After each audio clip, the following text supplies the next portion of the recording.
as you mentioned, we're with myself, Scott, and Allison are with Ryan LLC. We're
as I mentioned, we're with a company called Ryan LLC.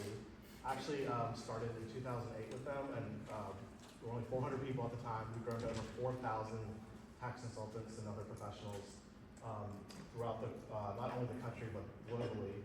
We have offices in Baton Rouge and New Orleans. Scott is from our New Orleans office. Allison's in our Baton Rouge office. I'm in Baton Rouge as well. And really, what we do as a firm is we really try to liberate our clients from the burden of being overtaxed, bringing them their capital to invest. I really thought this was interesting. We're with the credits and incentives practice. As I mentioned, we're a tax consulting firm, so we handle all types of tax. But I really thought that the top statistic could be really interesting. 50% of credits and incentives go unclaimed every year. And that's, I think, a combination of two things. People not knowing about the programs at all, so they don't apply for them. And then also they don't maximize the benefit allowed throughout the program. Sharon Roberts is our practice leader. She runs the entire credits and incentives practice nationwide for our firm.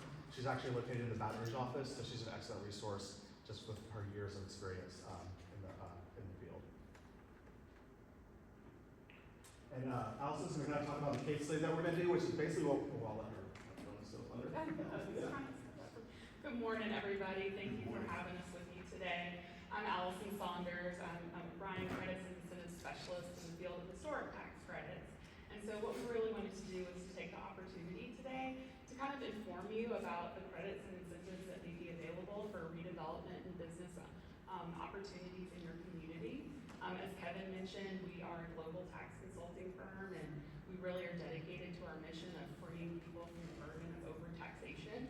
And by leaving 50% of those credits still on the table, we really see the benefit in services like ours and having people be freed from that burden.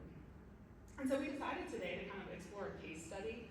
We know the Weiss and Goldring building is a really passion project here in Alexandria, and that there is an idea already for the redevelopment of it, but we wanted to kind of explore what could it look like if you use some different incentive packages to really redevelop this building. And so we kind of came up with this business idea of Leslie's Lunchroom. It may sound kind of familiar to some people, a different lunchroom in the area, but Leslie's Lunchroom here is expanding. They're going global. They have such great business opportunities. Everybody knows them for their delicious pie, and they have decided they were going to take over the Weiss and Goldring, create a corporate headquarters here, and also create a new manufacturing facility for their pie production and shipping. And so we kind of are using this case study and this idea for Leslie's Lunchroom. And so just kind of our facts here. converting the Weiss and Goldring building that they recently purchased for dual office operations to accommodate their recent growth. They're going to be adding 50 net new jobs at $15 an hour, and it's going to be a typical 40-hour work week. They're investing about $20 million, $12.5 million for the building, and $7.5 million for the equipment. Looking to start in the fall of 2025, and then complete in June of 2027. So about a 20-month construction period. And this is located here at 826 3rd Street downtown, and it has the NAICS code of 311800 for bakeries and other manufacturers. And the two incentives we're also looking at for this would be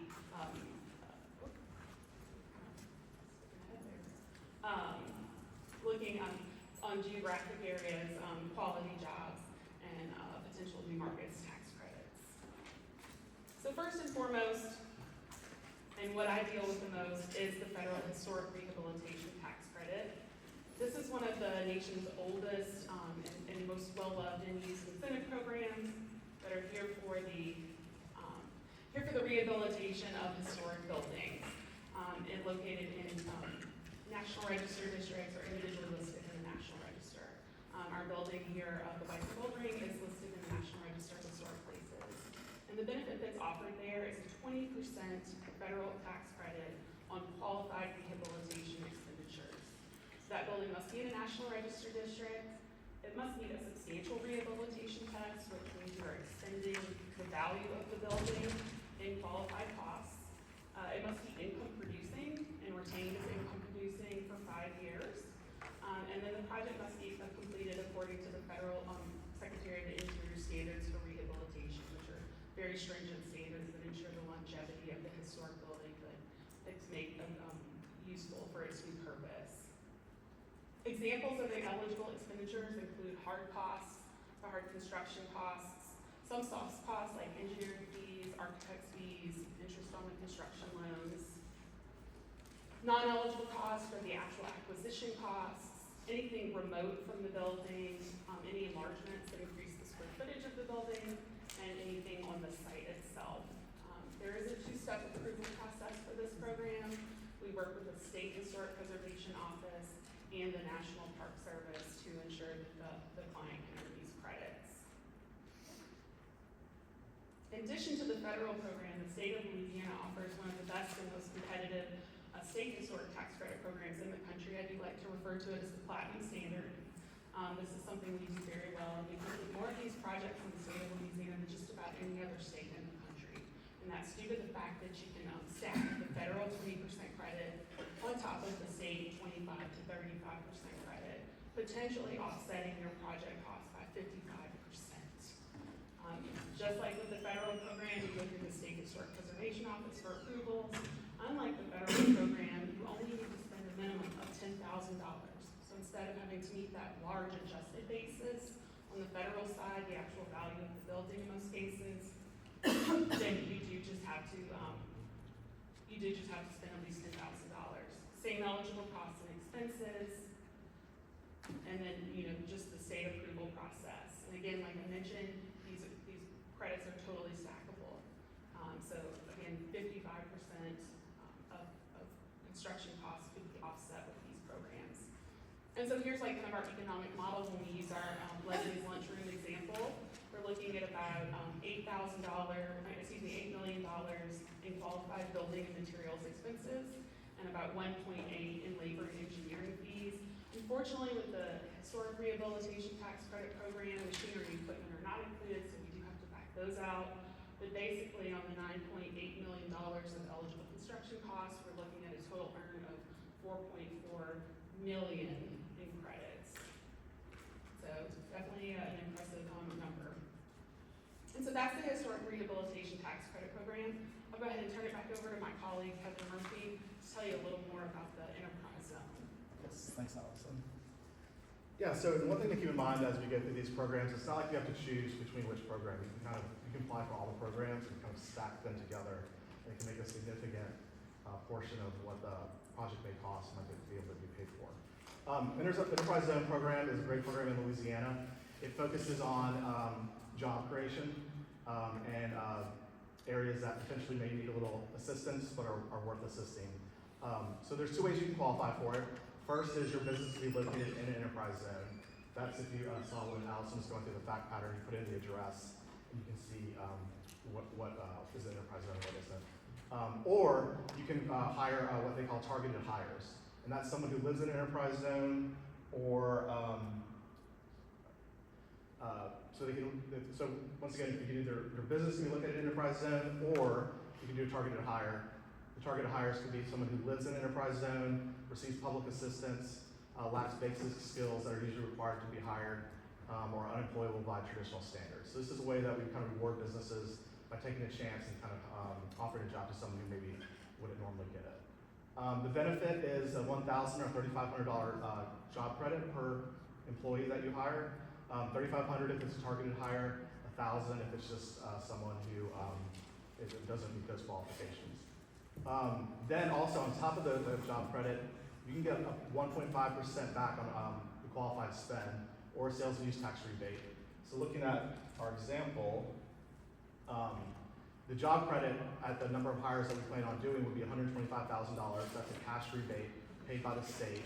And if we took the 1.5% investment tax credit, that would be another $255,000. So you're looking at almost $400,000, a little under $400,000 for this program.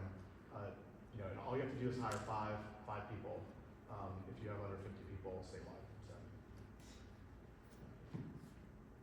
The second is a really great program as well. It's called the Restoration Tax Abatement Program. This has to do with property taxes, and it's a way to basically freeze the assessment of the building to the level it was before you invest in all the improvements.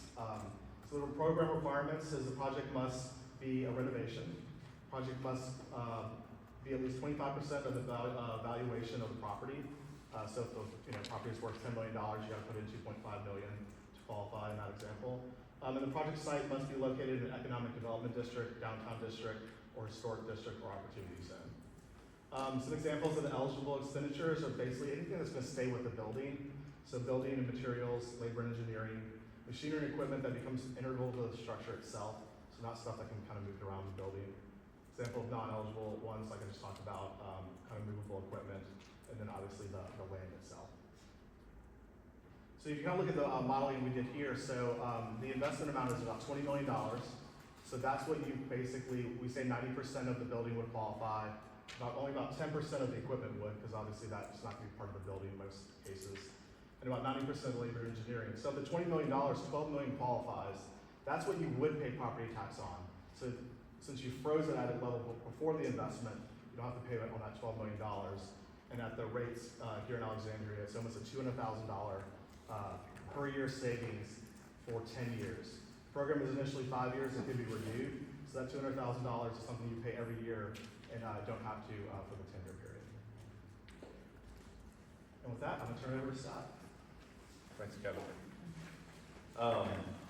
So the New Market Tax Credit Program is a program that's been around roughly 20 years. It's a federal program and sometimes has a state copy, but it's a little bit of a misnomer in that it's not a tax credit that a project would receive, but the value of the tax credit is realized when a accredited investor injects a cash subsidy into a project that is located in what is called a low-income community. And roughly, the resulting benefit is roughly 15 to 20% of a total project's cost can be available in the form of low interest rate, often forgivable debt. Typically what needs to occur, as I mentioned, it needs to be in a low-income community, it needs to operate for 7 years. There are costs associated with closing one of these transactions, and you really start to achieve a efficiency of scale at around $7 million. This project needs to have some measurable community impact. Typically, what we see are projects that create accessible quality jobs, increase access to community services, sometimes charter schools. As a bit of an illustration, in the 20-year existence of the program, Louisiana has received $6 billion of this financing. With that, that was received in roughly 280 projects. And in those projects, 20,000 permanent jobs were created. 56 of those projects increased healthcare access to 900,000 patients within the state. So you're going to need some sort of measurable community impact. In our instance, for Leslie's Lunchroom, we used 50 jobs would be created. Those capital expenditures that are used on the project must be spent within the first 12 months after the financing is consummated, and then you do have the ability to look back 2 years to gather prior expenses for those project costs. Some examples of those eligible expenses, because some of these projects are restricted on what you can use or what qualify for the program. Really, this isn't as restrictive. So land, building acquisitions, construction costs, equipment purchases, reasonable amounts of working capital. There are restrictions though on what kind of projects don't qualify. It's pretty commonsensical, the ones that don't. No gaming facilities, liquor stores, racetracks. Farming activities are restricted just because there's so many other government subsidies for those. And then there's a restriction on rental real estate. It does allow for mixed-use projects that do have some rental real estate. It just can't be all of the revenue of the company. And then the approval process is a bit different. The CDFI fund of the U.S. Treasury grants this financing capability to entities called community development entities. Every year they apply for this authority. Most recently awarded in September of 2024 was $5 billion to roughly 100 of these entities. And these entities are really the gatekeeper of these funds. These entities apply every year with the federal government and say, hey, if you give me this tax credit creating authority, I will use it to go forth and do these types of projects.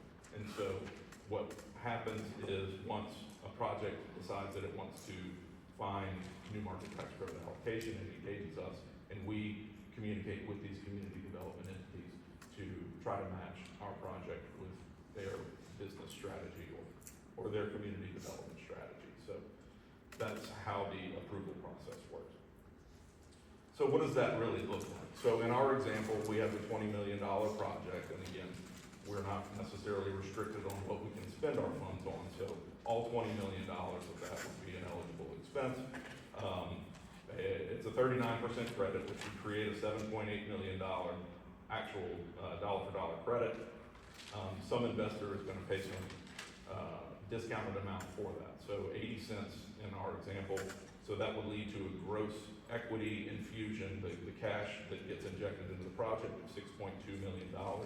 So there are costs associated with this. I mentioned the economies of scale that you get at the $7 million mark.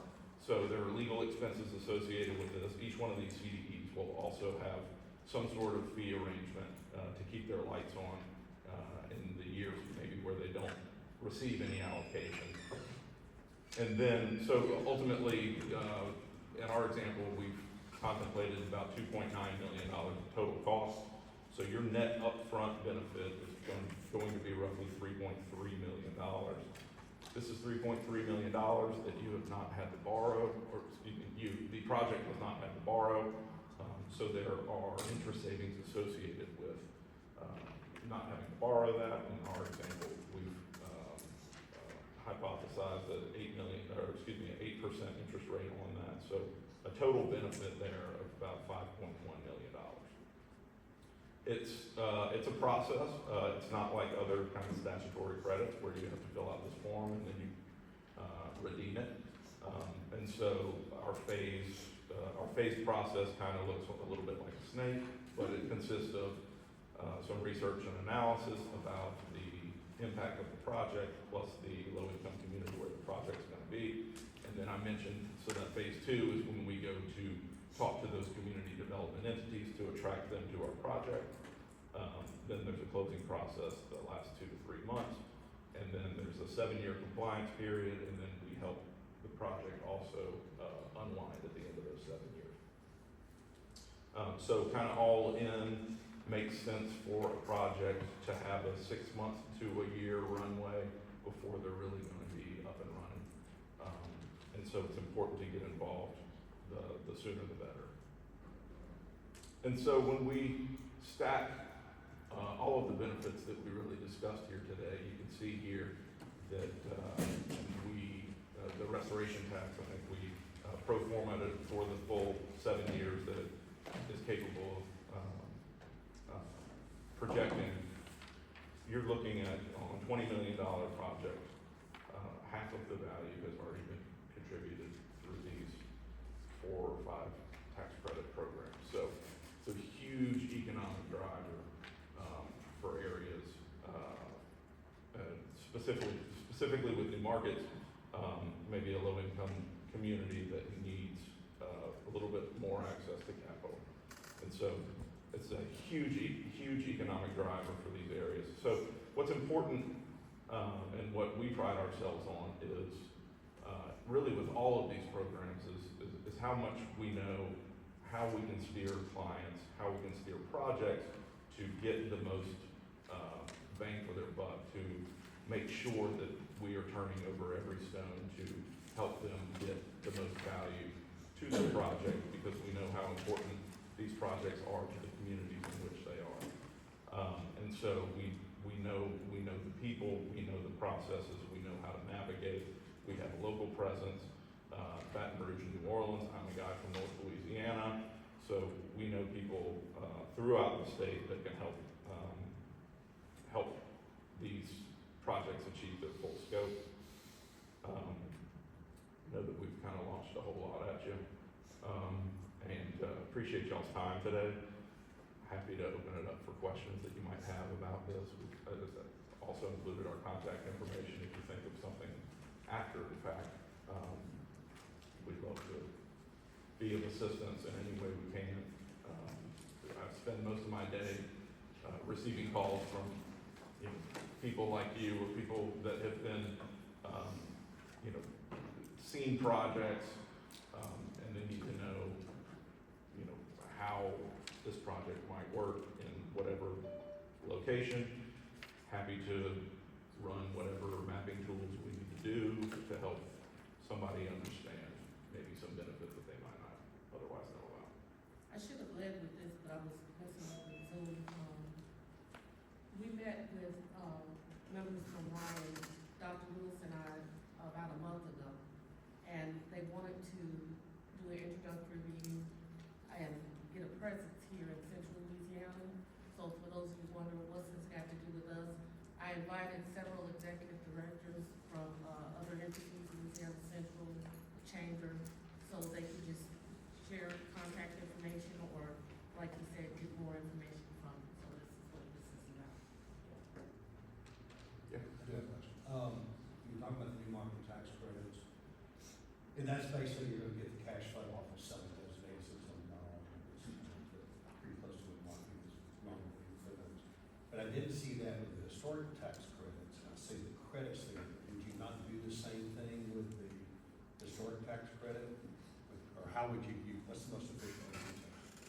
Thank you. That's a great question. And so with the federal historic tax credit, there is a syndication structure that can be used to monetize the credit, just depending on the year, different. I'm guessing most entities like that want to monetize it. So Absolutely. Yeah, it's a great way to go ahead and enter into deals where you can get cash up front to Right. support the rehabilitation of the building.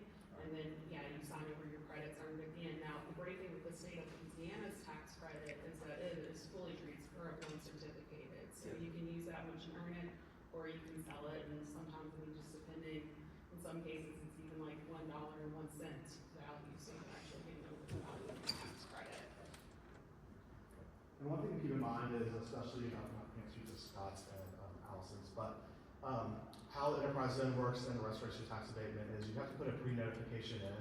It's not retroactive, so you can't finish the project and be like, oh, I just realized we didn't apply for this incentive. You put in that advance notification that kind of sets the date to where any money you spend or any people you hire will be qualified to calculate the benefit. So it's just important to get out in front before the project starts, well, because you might miss the bid, so that's just one thing I wanted to make sure everyone was aware of. So.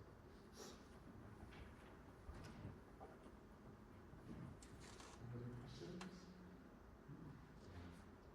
Well, thank you so much for this opportunity. We really appreciate you to show you what we do.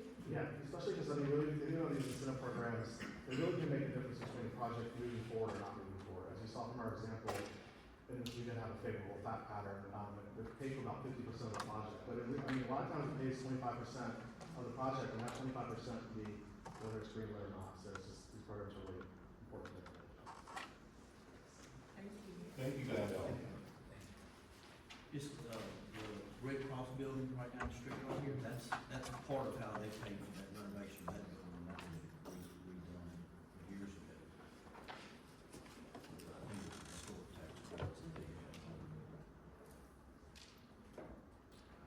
Alright, first item on the agenda, motion to approve the March 2025 consent agenda. A, motion to approve the February 2025 meeting minutes. B, motion to approve the February 2025 financial statement.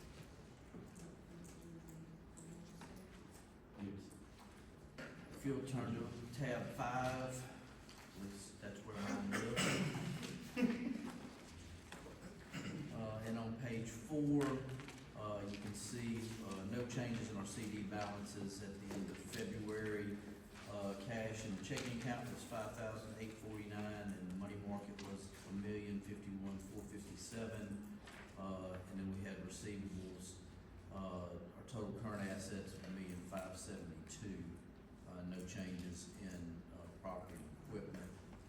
On page 5, accounts payable was $18,554. And you can see our current year changes in net assets is $80,024.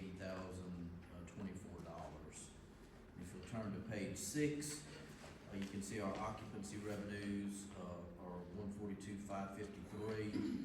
That's a little bit behind budget, but not too far off.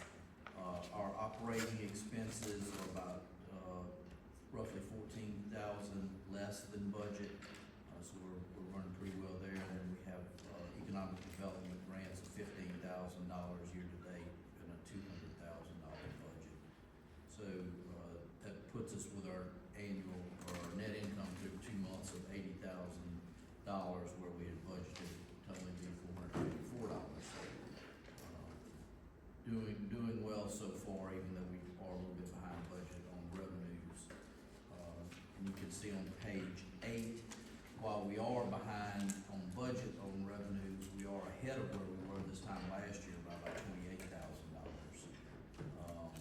So the revenues are doing better than they were in 2024. We are about $35,000 less operating expenses. A lot of that comes in with our move out and paying rent and having those overhead costs, and some savings of payroll and those type of expenses.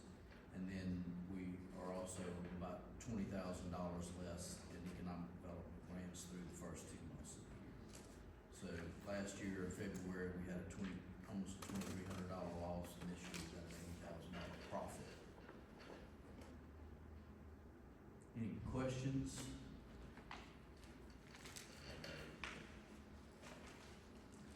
From last month's question regarding the $9,000 journal entries, did we find out what those journal entries were? I did, and now I don't remember what they are. I'll send y'all an email on that. I looked them up. There were some outstanding checks that had never been cashed, in that, and I will email it, because I went back and looked at it and sent the information to Angela to look up and see, but I don't remember now. That was, One of them was reissued, because one never, the check got lost, and we have the supporting documentation for that. And I believe, the other one, I don't know why, the other 2 entities didn't cash their check, so, but, I'll just have to see. I did look it up, and I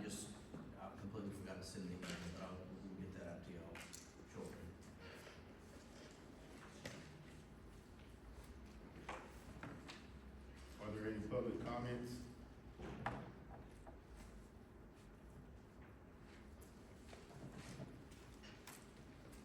Your motion? So, I'll second. All in favor? Roll call vote? Dr. Lewis? Mr. McGee? Yes. Ms. Williams? yes. Mr. Carroll? Yes. Mr. Patel? Yes. Mr. Morgan? Yes. And Mr. Cowles? Motion passes. Number 2 on the agenda, a motion to approve the GAEDA Administrative Assistant position description. Motion. Second. Can I ask a question? Sure. When Mr. DeClaire came in and did the job description for executive director, that was a 0.5 to 0.75 FTE position. That was for the workload of data. And Angie's full-time, now we're talking about a second full-time position. But what basically he said was 20 to 30 hours a week is what it should pay. That doesn't seem. I wasn't here when they came in, so. I talked with him about that because it certainly is not. He said that was just he gave me a long explanation, but he said that was if the board wanted to move us to that. But the workload is not, 20 to 30 hours a week. It's just not. And he agreed with me, because that troubled me also. Because I told him I know the workload just says executive administrator, and it's not a part-time position. I am literally running on low fuel, trying to do all of this by myself. From the books, to talking with people, to the meetings, it is exhausting, so it's not a part-time position. I mean, if you look at just the information that you have here in the setup here, the phone calls that come in, working with the grants, it is not part-time. It wasn't when Mr. Moore was here, he was, at night, I'm still working, talking with people. It's just, and like I said, I talked with him, and you guys are welcome to, call him, but he gave me a lengthy explanation, but he said that's if they were wanting, and that was based on what you guys were talking about then, but he said that's not indicative of what I'm doing and what we are doing as staff. I'll read it. Are there any public comments? Motion? Motion. Second.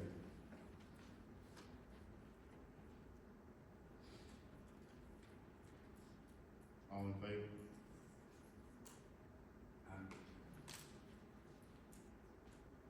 Roll call. Dr. Lewis, Mr. McGee, Yes. Mr. Williams, Yes. Mr. Carroll, Mr. Patel, No. Mr. Morgan, Yes. and Mr. Cowles. Motion passes. Number 3 on the agenda, motion to authorize the executive director to hire a full-time administrative assistant. Comments, public comments? Your motion?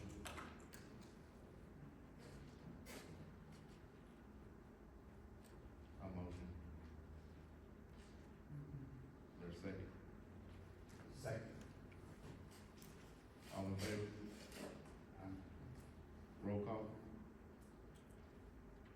Dr. Lewis, Ms. McGee, Yes. Ms. Williams, Yes. Mr. Carroll, Ms. Patel, No. and Mr. Morgan, Yes. and Mr. Cowles. Motion passes. Excuse me, those two motions will not pass. It has to be a membership of the board, not, majority present. That's correct. Okay. Next item, motion to approve a cooperative endeavor with Explore Alexandria Pineville in an amount not to exceed $15,000 for meals and advertising, marketing, and $5,000 for fireworks shows. Did I? Oh, I'm sorry, I have my checks mixed up, I apologize. Number 4 is a motion to approve the March 2025 Economic Development Committee special call meeting minutes. Motion, Second. all in favor? Aye. Roll call.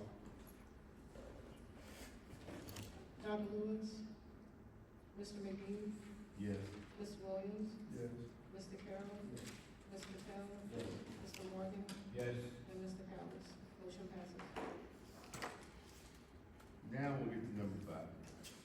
Motion to approve a cooperative endeavor agreement with Explore Alexandria Pineville in an amount not to exceed $15,000 for meals and advertising, marketing, and $5,000 for fireworks shows at the Louisiana Future Farmers of America, the FFA, conference to be held May 30th through June the 2nd, 2025. Are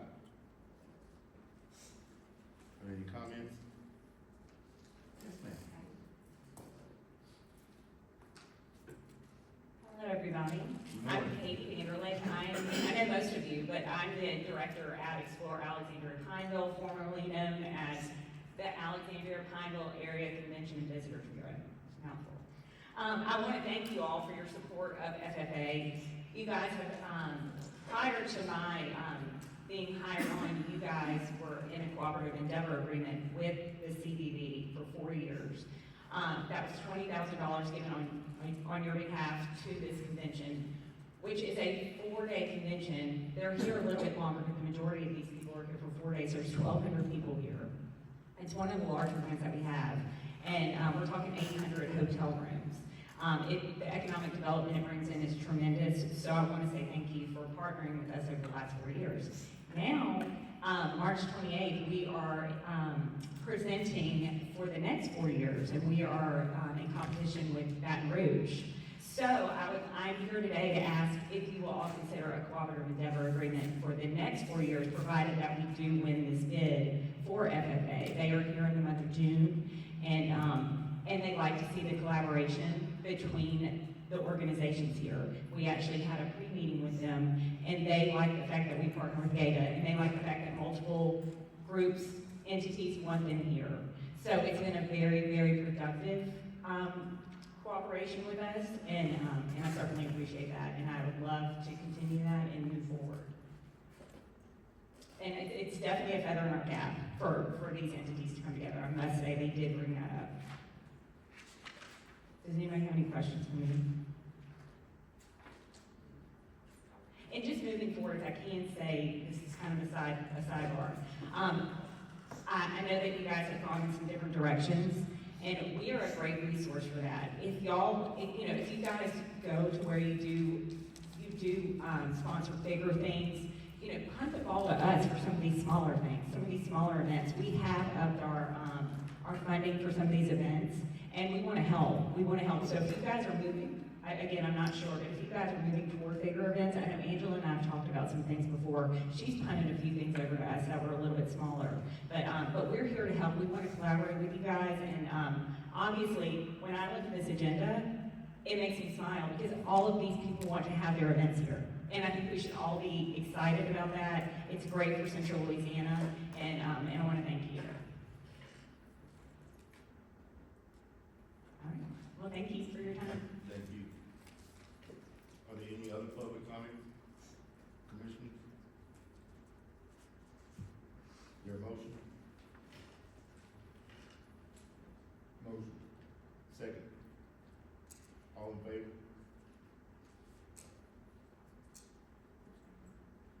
Is there a roll call vote? No, Mr. Secretary.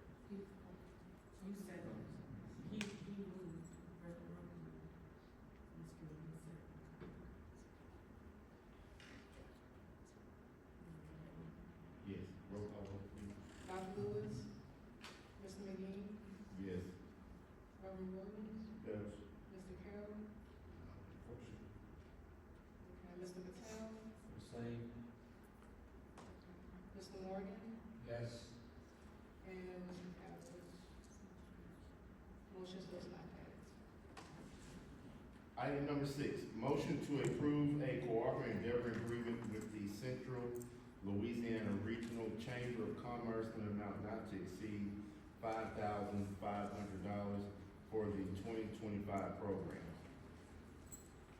Are there any comments? Ms. Randolph?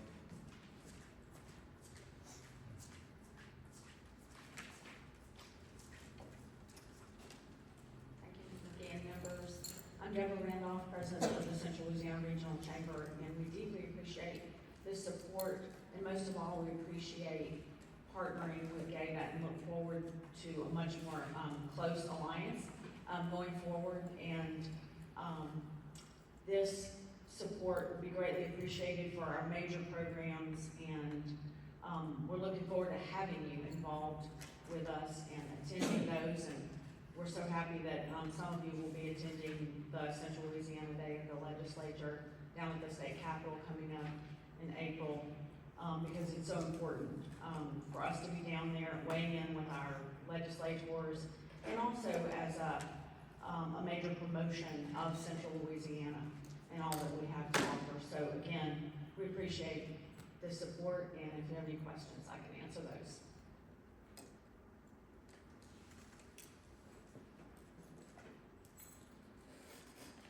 Are there any questions or comments, public comments?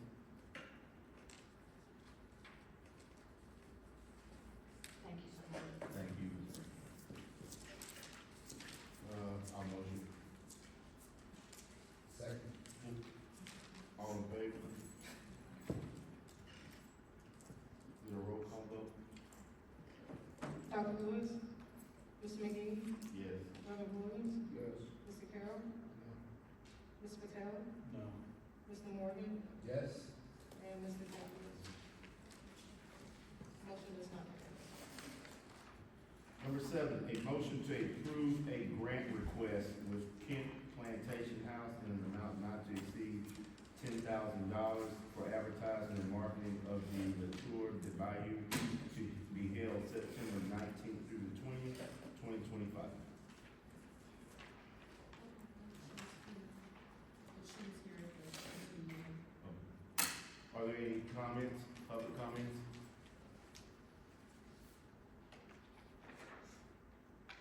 Is there a motion on this item?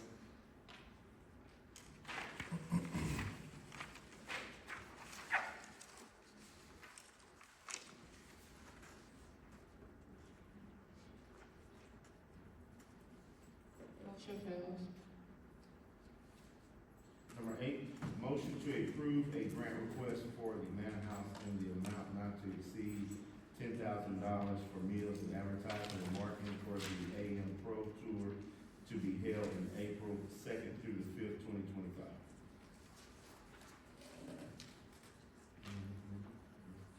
Are there any comments, commissioners, public comments? Is there a motion? Oh, yes, ma'am. Good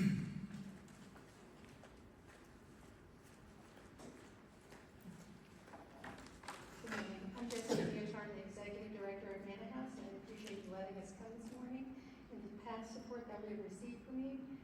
This is our largest fundraiser for the Manor House. It helps us to continue to feed all those who are in need suffering from food insecurity. Last year, we served over 110,000 meals, which was a 5.2% increase over last year. So we really depend on this tournament. We're very excited about it this year. We're bringing in women golfers, the women pros, and we have, Teresa, I'll let her talk a little bit more about it, but what excites us the most, it's a win-win not only for Manor House, but for our great city of Alexandria. We have over 19 countries that are represented in this tournament. We're very excited about that. Teresa Slater is our chairperson. I'll let her talk more about the tournament.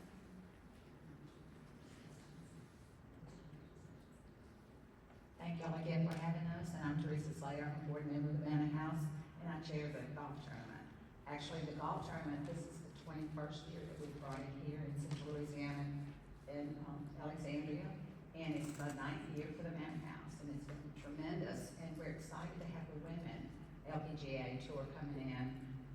We'll have about 130 of the pros and their caddies, about 30 to 50 plus families. We have 19 countries that are represented in this tournament that will be here in Central Louisiana visiting our city. And so they will be staying in our hotels, probably 150 to 200 plus hotels. Of course, they'll be here the entire week. They come in early, normally on Sunday or Monday, because they have a couple of practice rounds. And we do the big pro-am, which local teams play with the pro. And everything benefits the Madhouse. So we're excited to have them coming into our city. They will be here the entire week. The economic impact is tremendous. Staying in our hotels, eating in our restaurants, and gas and retail. So it's great for our city and to promote our city. And 19 countries are represented. So we're excited and we appreciate GAEDA. GAEDA have been with us since the entire time, having it for the Madhouse, which is our 9th year, as I said. So we're excited and looking forward to it. So we appreciate y'all's support and your continued support. Thank you very much. Thank you. Are there any other comments, public comment? A motion? Second. All in favor? Roll call vote, please. Dr. Lewis, Mr. McGee, Yes. Reverend Williams, Yes. Mr. Carroll. No, but let me explain why. The act that created, I read this last time, with one sentence that says that our purpose is, this has been brought to my attention, so I can't say that I haven't seen it. It says our purpose is cooperative economic development between the city of Alexandria and the district in order to provide for renovation, restoration, and development of property in the city of Alexandria and district and to make the cost of capital improvement. I support all of these things. In fact, we very personally support. However, I know that we've been doing this for a while, but I don't think it has the authority to rewrite the act that created this. That's why I have a problem. No, that's why I'm going. Which one is that? This is resolution. So there's another sentence in that statement. In the same sentence. Yeah, that says any other projects as well. You know, same one. For the city of Alexandria. But then there's a comma. That provide any project and capital improvement related therefore located within the district, which is another portion to that sentence. Another district is where our tax authority is. Correct. So it does justify the city in that first sentence. It just tells us where we operate. Then the comma, This is the purpose. correct. Just read all of it. Just read all of it. Thank you, Reverend Earl, and we've gone over this over and over again. We've explained it over and over again. You know, you can explain it to someone, but you can't understand it for them. We've gone over this and you're exactly right. Thank you for clarifying that. I appreciate it, as you are a very new board member, and there have been board members on this board for 10 plus years, and for whatever reason, still don't get it. But thank you very much. And the other thing is, this authority created the grant policy so we could give out funding. It does, because we approve grant funding policies and procedures. And to have a document out there that the board approved, we have not canceled it. That was the vehicle to have people be able, so we could give out money. And that was established by the original, very seasoned board members. How long have you been on this board? Long enough. You voted for this in the past, right? But you're just now reading this? First time that part of it come on. So, understand.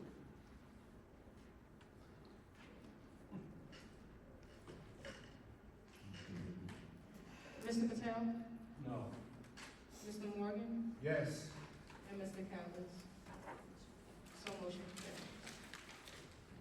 Number 9, motion to approve a grant request for the Louisiana Department of Veterans of Foreign Wars in an amount not to exceed $5,000 for the state convention to be held June 26th through the 29th, 2025.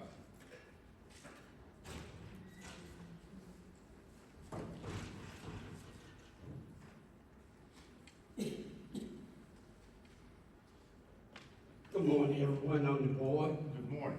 I'm the state commander, quartermaster for the Department of Louisiana. And we want to thank y'all for being a grant provider for us. We want to give a special thank out to Miss Andrea, y'all. Thank you.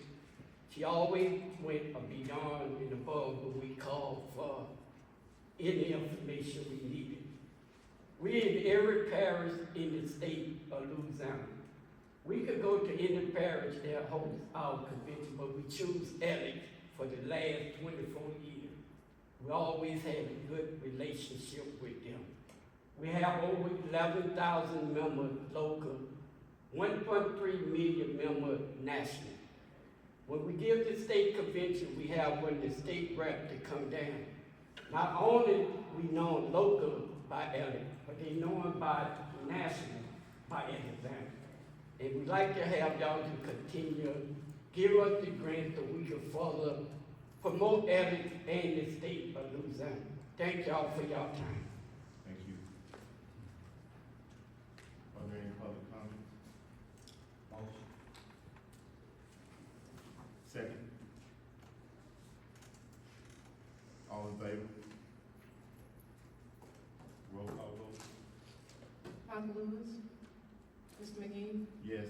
Ms. Williams? Mr. Carroll? Ms. Patel? No. Mr. Morgan? Absolutely, yes.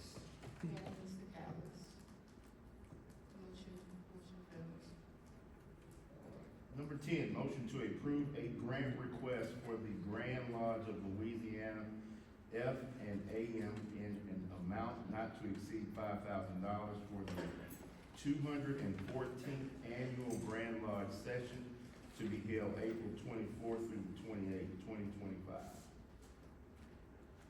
They're on Zoom, but we're having this muffled for some reason. Can you guys hear us?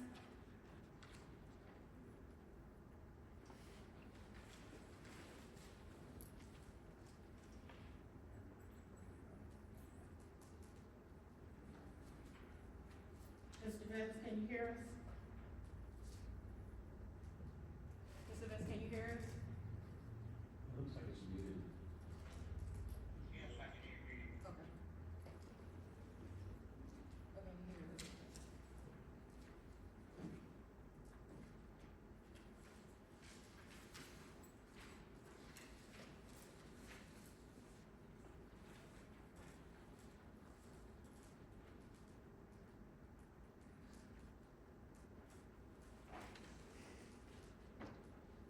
Is Mr. Vance Grand Lodge or is he Mike? This is saying Grand Lodge. Yeah, I'm trying to remember which one. Oh. Mr. Vance, ask them who he represents. Yes, ma'am. You're here for which organization? Yes, ma'am. You're here from which organization? Okay. I don't think Grand Lodge is here. Okay. Oh, there was Knights of Columbus. Okay. Are there any public comments? Is there a motion on this item? I have a question. Sure. Okay. Where would this be held at? The grand session? I believe at the Bentley. It's at the Bentley and also the Holiday Inn.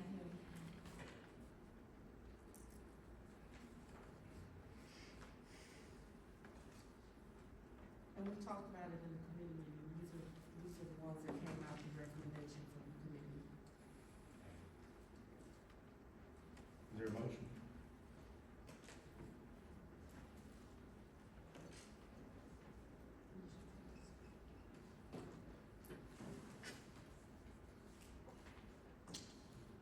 Number 11, motion to approve a grant request for the Diocese of Alexandria in an amount not to exceed $5,000 for the Genesis of Eve Women's Conference, Bethel 1, to be held September 12th through the 14th, 2025.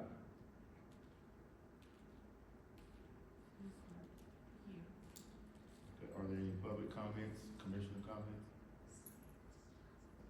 there a motion? I'll motion. Second. All in favor? Roll call, vote please, Christine. Dr. Lewis? Mr. McGee? Yes. Reverend Williams? Yes. Mr. Carroll? Mr. Patel? Mr. Morgan? Yes. Motion passes. Number 12, motion to approve a grant request from the Kappa Alpha Psi Southwestern Province in an amount not to exceed $10,000 for the Kappa Alpha Psi Southwestern Province Membership Training Academy to be held April 4th through the 6th, 2025. I believe we have someone on Zoom. Yes. Yeah, yes. Mr. Moore? And Dr. Davis? Yes, the college, my regional president, Mr. Cesar.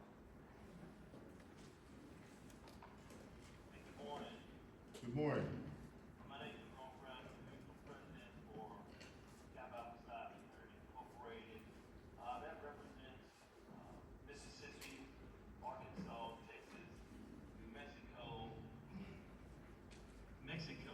and the great state of Louisiana, of course. So we're excited to come to Alexandria beginning April 3rd through 6th for our membership training academy. We so far have about 700 college training men who will attend this event in Alexandria. We have 3 of our 4 hotels already completely sold out, the room block. We estimate through our own calculations, based on the rooms and along with the membership who will be eating and dining in your communities and other retail activities of $1.5 million economic impact to your city. We're already currently working with CDB to generate another $10,000 to help bring these young men and ourselves into your community. So we're looking forward to it, and we'll be happy to answer any questions that you may have.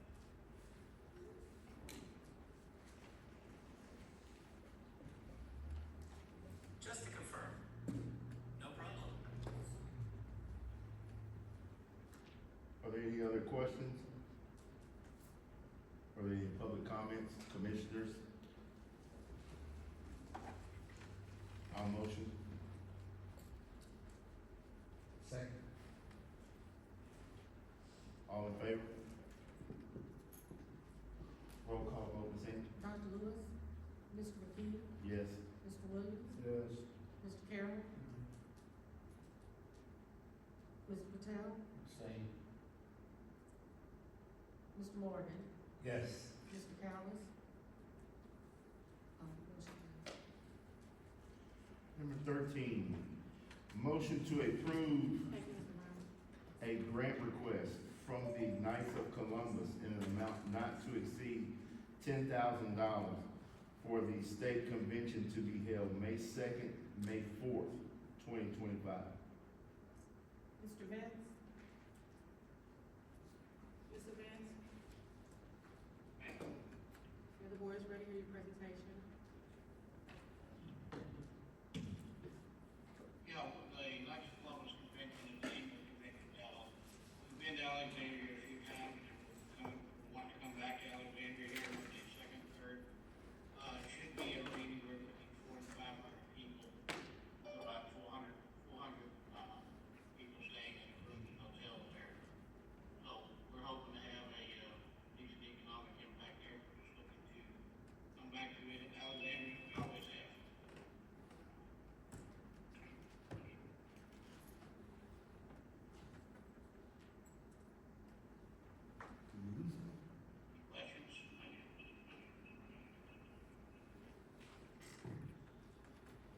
Any questions, public comments, comments from commissioners?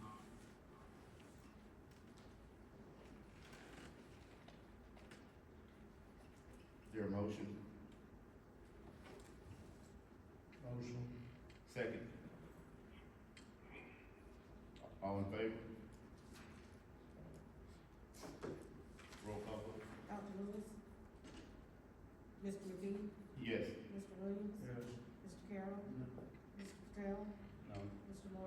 Yes. Mr. Callis? Motion carries. Number 14 is to hear a discussion regarding the Museum of Arts Cooperative Endeavor Agreement. They, as we discussed in the committee meeting, they are not having the Plain Air Festival, but they still have like 6 or 7 other events. So the committee recommended that there be no change in the amount of funding that, we entered into the cooperative endeavor agreement. So we just wanted to inform the board, the full board. Are there any questions? Comments? Number 15 is to hear a discussion regarding future grant funding. I just, when we had staff meeting earlier in the month, I raised the question, based on the budget, we had budgeted $1.2 million, of which about 900,000 of that was earmarked, for the Whites and Gold Rings building. That was an estimate, because we don't know exactly how much the city's gonna expend in the current year. And then we had budgeted about 300,000 for, grants. And then when I saw the list of grants that was on the agenda, I just asked the question, if we're going to continue to do grant funding, we need to consider a budget amendment. And we are definitely gonna have to set a cap on that because of the commitment we have to the city for that project already. So I just wanted to bring that up to the full board, as just a point of reference where we are. It's early in the year. And if we wanted to make changes, then we need to consider that, maybe have further discussions on that, from a budget standpoint. Do you what amount would you recommend as a cap from looking at what you're looking at right now? Well, I mean, that's a crystal ball question to some extent. I'm assuming we have made, what we budgeted in revenues. I would think we could possibly, grant, another 250,000 possibly. But here again, we don't know the timing of when the city's, gonna ask for the money. So I mean, part of that, we do have funds in reserve, which we have committed to spend, we just don't know the timing of it. And so that's kind of the hard part right now of adding additional grant funding into the mix of things, is we just really don't know, if the city's gonna need $1 million this year or 500,000 this year. So the conservative CPA in me is saying we just need to consider this going forward, and not put the board into a cash flow bind, this is 100% what it would be cash flow. So I just wanted to bring that point up as we move forward through the year. Any other comments, commissioners, on this issue? I have a comment regarding grant funding. Go ahead, sir. I have 2 comments, actually. I think if this board is going to continue with grant funding, I think the application needs to be revised to fit all entities that are getting funding. I do not believe any entity should be exempt from filling out that application and qualifying on that same application. Also, that application needs to have a post-board disclosure of any entity requesting funding. This board needs to know who sits on the opposing boards for any conflicts. Further, there's an inequality in funding when it comes to economic impact. And I'm going to use examples of Louisiana Future Farmers Association, Manor House, and Kappa Alpha Psi. The funding request, or the funding amount we're considering, is far below the economic impact. And their economic impact is what I consider significant. However, at the same time, we are funding organizations that have either no economic impact or very minimal economic impact at the same dollar values. There's an inconsistency there, and there needs to be fixed.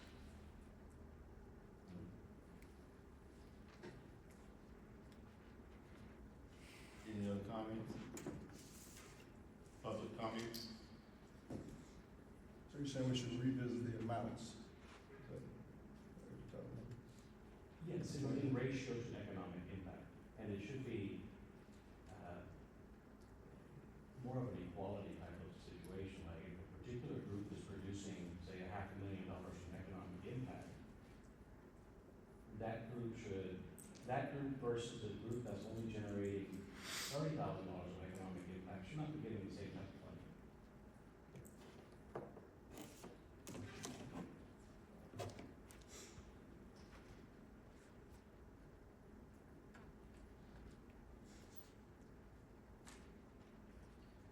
Any other discussion?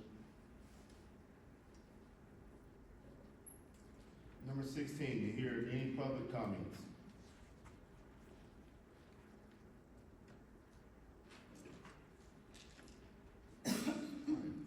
G, executive director comments, Ms. Angie? Any commissioner comments? Legal counsel? Yes. Going back to the section 5 that, was brought up earlier, the language in that section grants GAEDA broad discretion in collaborative efforts with public and private sectors, stakeholders that benefit the city's economy, as long as the projects are within the district and contribute to the city's economy. The purpose of that entire provision is to allow GAEDA flexibility in fostering economic development. And I understand it was brought to your attention, as you said, that this cannot be done. I'm sure it was presented to you after all this time by someone with a particular interest in securing funding for their own initiative. However, the intent of that provision is to allow GAEDA flexibility in fostering economic development and economic growth, whether it's through capital improvements, whether it's partnerships with political subdivisions or collaborations with private corporations. The intent is to facilitate projects that generate positive outcomes for Alexandria. And we went over this, we've gone over this several times, and if I need to say it every meeting, then so be it. And I thank you again, Reverend Williams, for bringing it to everyone's attention. Clearly, you've gotten it, and you've been here 2 weeks, but thank you. Just note to the public, the ordinance that we're talking about, it's all on the website. And you'll see it in section 5. So I'm the type of a pastor, so I'm not just gonna spitball what I think or what I'm interpreting. I've got a higher calling to answer to, which is Jesus. So if you look at section 5 has all of the language that Mr. Commissioner Carroll said. It does talk about engaging with the city, but it also says any public or private entity in that same state that we're able to do the things that they've been doing prior to me even being here. So that's just, I read. I may not say a lot, but I'm going to research and make sure I'm voting the right way and doing the right thing. So but that is on our website, and 2003 was the date of the ordinance. But you're able to look at it yourself as well.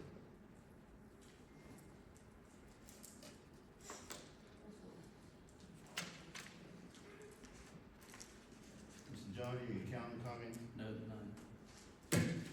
Any public comments or questions pertaining to today's agenda?